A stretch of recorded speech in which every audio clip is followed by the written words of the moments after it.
Bismillahirrahmanirrahim. Assalamualaikum warahmatullahi wabarakatuh.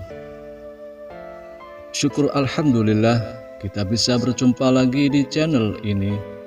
Salawat dan salam selalu dan tetap tercurahkan kepada junjungan kita Nabi besar Muhammad sallallahu alaihi wasallam. Allahumma sholli ala sayyidina Muhammad wa ala ali sayyidina Muhammad. Harapan dan doa saya semoga sahabatku semuanya selalu diberikan kesehatan, dilapangkan rezekinya, diampuni dosa-dosanya, dan dipanjangkan umurnya.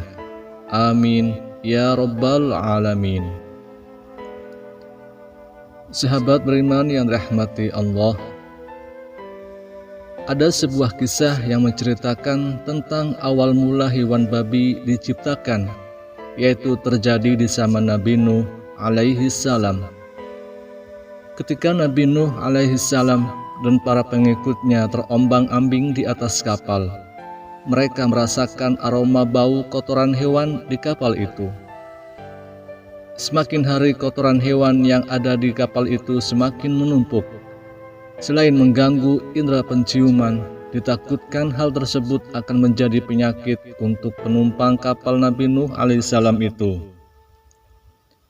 Setelah itu, Allah subhanahu wa ta'ala memerintahkan Nabi Nuh alaihissalam untuk menarik atau memeras ekor gajah yang ada di kapal itu. Kemudian muncullah babi jantan dan babi betina. Kedua babi itu kemudian memakan kotoran yang menumpuk di kapal itu, hingga kapal itu bersih dan terbebas dari bau tak sedap. Babi tersebut kemudian bersin, dan dari bersin babi itu keluarlah hewan tikus jantan dan betina. Lalu tikus itu dengan cepat berkembang biak dan mulai menggigit bagian-bagian kapal yang terbuat dari kayu. Karena takut kapal mereka rusak dan tenggelam, akhirnya Nabi Nuh alaihi salam mengerahkan kawanan kucing untuk memangsa tikus-tikus itu. Sampai pada akhirnya, hingga saat ini, tikus dan kucing saling bermusuhan. Entah benar atau tidaknya kisah ini, tapi segala sesuatu yang diciptakan Allah subhanahu wa ta'ala pasti ada sebab dan berakhir dengan sebuah akibat. Babi adalah hewan yang memiliki tingkat keharaman yang tinggi dalam Islam. Dalam beberapa ayat di Al-Quran, Allah menyebutkan hewan babi setelah bangkai dan darah.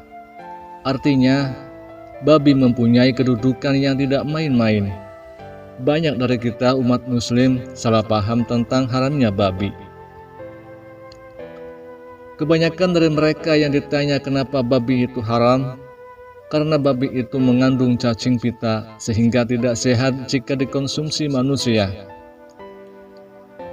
Tahukah sahabat, bahwa jika alasannya hanya karena cacing pita, maka perlu kita ketahui bahwa cacing pita sebenarnya tidak hanya ada dalam babi, tapi juga ada dalam sapi.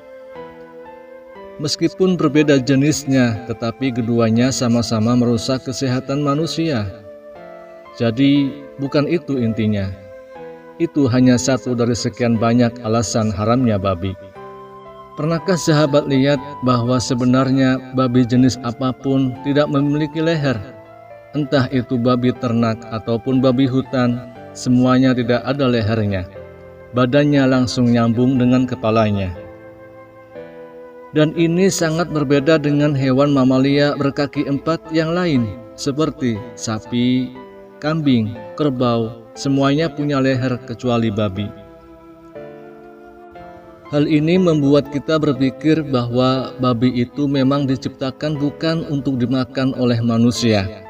Karena jika kita ingin makan daging, maka hewan yang harus disembelih di bagian leher, sementara babi tidak ada lehernya. Dan tidak ada kemungkinan Allah subhanahu wa ta'ala sengaja hilangkan lehernya karena agar tidak dimakan manusia. Ini sebenarnya logika sederhana untuk mereka yang berakal. Para ilmuwan telah menemukan fakta bahwa babi adalah hewan dengan segala keburukan ada padanya. Setidaknya ada 3 keburukan babi yang bisa dikatakan bahwa binatang ini sebagai makhluk terburuk di bumi. Yang pertama, seperti yang telah kita ketahui, bahwa babi mengandung penyakit berbahaya bagi tubuh manusia. Cacing pita itu hanya sebagian kecil dari penyakit yang dibawa oleh babi. Cacing pita yang ada pada babi itu berbeda dengan cacing pita pada hewan yang lain. Cacing pita ini tidak akan mati meskipun dimasak pada suhu mendidih. Ini perkara yang serius. Sementara bakteri dan virus biasanya jika dipanaskan dalam suhu tinggi, pasti dia akan mati. Tapi cacing pita ini mungkin adalah suatu kutukan nyata yang ada dalam babi. Bisa dibayangkan, jika kita memakan daging babi belum mati saja, tubuh kita akan dipenuhi cacing-cacing yang menjijikan. Selain itu, daging babi ini adalah daging yang tidak akan steril meskipun sudah dicuci bersih dengan cara apapun. Hal itu disebabkan karena kantong penyimpanan kencing babi ini sering bocor dan merembas bercampur dengan darah. Lalu darah itu mengalir ke seluruh tubuh babi. Jadi, bagaimana bisa kita membersihkan kencing babi yang telah menyatu dengan darah? Yang kedua, babi adalah makhluk paling jorok dan paling rakus di muka bumi ini. Babi sangat suka tidur di atas kotoran yang dicampur dengan air kencing sendiri. Ini membuat tubuh babi bahkan tidak layak disentuh manusia. Babi juga terbiasa makan makanan yang jorok seperti kotoran, sampah, dan cacing-cacing tanah. Dan bahkan saking rakusnya babi ini, biasanya dia akan memakan kotorannya sendiri. Lalu jika masih tidak puas karena rakusnya, maka dia akan memuntahkan isi perutnya lalu dimakan lagi. Perkara yang terakhir yaitu yang ketiga, babi mempunyai sifat paling buruk di muka bumi. Jika kita melihat kambing atau ayam, maka untuk memperebutkan betina, kambing maupun ayam akan bertarung demi mendapatkan betina yang dia inginkan. Hal ini disebabkan binatang punya naluri untuk memiliki secara pribadi pasangannya. Tetapi babi ini tidak seperti itu. Babi tidak akan pernah bertarung demi memperebutkan betinanya. Sebab mereka bisa menikmati babi betinanya secara bergiliran. Dan inilah letak sifat babi yang paling buruk. 3 hal inilah yang berpeluang besar Allah Subhanahu wa Ta'ala mengharamkan babi bagi manusia. Allah Subhanahu wa Ta'ala tahu apa yang terbaik bagi hamba-hambanya. Namun terkadang manusialah yang tidak mau berpikir dan melampaui batas. Orang-orang barat mempunyai slogan, "You are what you eat." Artinya, kamu adalah apa yang kamu makan. Tetapi pada kenyataannya, mereka memakan segala yang mereka inginkan.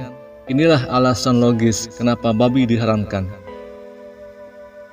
Leher babi sengaja Allah hilangkan menandakan sebuah isyarat bahwa babi diciptakan bukan untuk dimakan.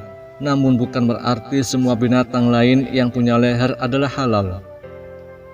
Binatang-binatang lain seperti babi yang mempunyai nilai keharaman yang lebih rendah dari babi, contohnya adalah anjing. Tapi tentu saja meskipun anjing tidak keharamannya lebih rendah, tidak diperbolehkan dan tidak dibenarkan untuk dimakan, terutama kita orang muslim. Bahwasanya yang Allah haramkan itu pasti lebih sedikit daripada apa yang Allah halalkan. Untuk apa kita makanan haram, padahal perbandingan halal dan haram itu 1:100. Sesungguhnya Allah hanya mengharamkan atasmu memakan bangkai, darah, daging babi, dan apa yang disembelih dengan menyebut nama selain Allah. Tetapi barang siapa yang terpaksa memakannya dengan tidak menganiaya dan tidak pula melampaui batas, maka sesungguhnya Allah Maha Pengampun lagi Maha Penyayang. Wallahu a'lam bishawab. Itulah misteri hilangnya leher babi. Semoga kisah ini bermanfaat. Lebih dan kurangnya mohon dimaafkan. Yang benar datangnya dari Allah Subhanahu wa Ta'ala. Khilaf atau keliru itu datangnya dari saya pribadi sebagai manusia biasa. Subhanakallahumma wa bihamdika Asyhadu an la ilaha illa anta, astaghfiruka wa atubu ilaik. Walhamdulillahi rabbil alamin. Assalamualaikum warahmatullahi wabarakatuh.